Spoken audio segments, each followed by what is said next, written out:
Está conteniendo granizo. Si no, no habría ni un solo relámpago.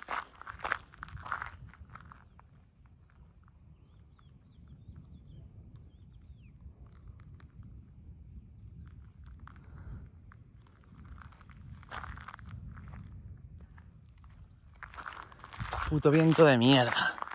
Para una mierda de estas que hay, el viento se lo está llevando para el sur. Mira que ha habido oportunidades todos estos días atrás, y no ha crecido ni una maldita nube. Pero como esto es un show, pues es obvio.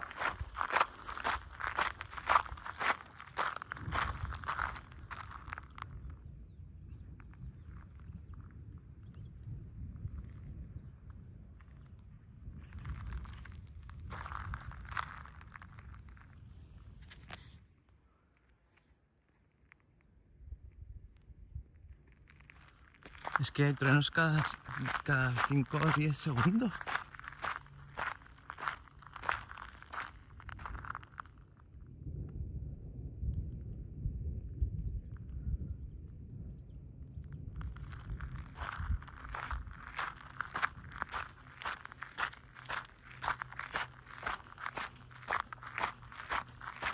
Si no hubiera viento, esa nube estaría aquí ya.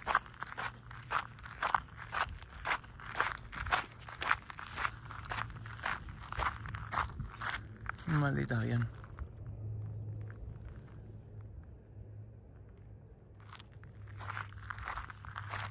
Viento no hay.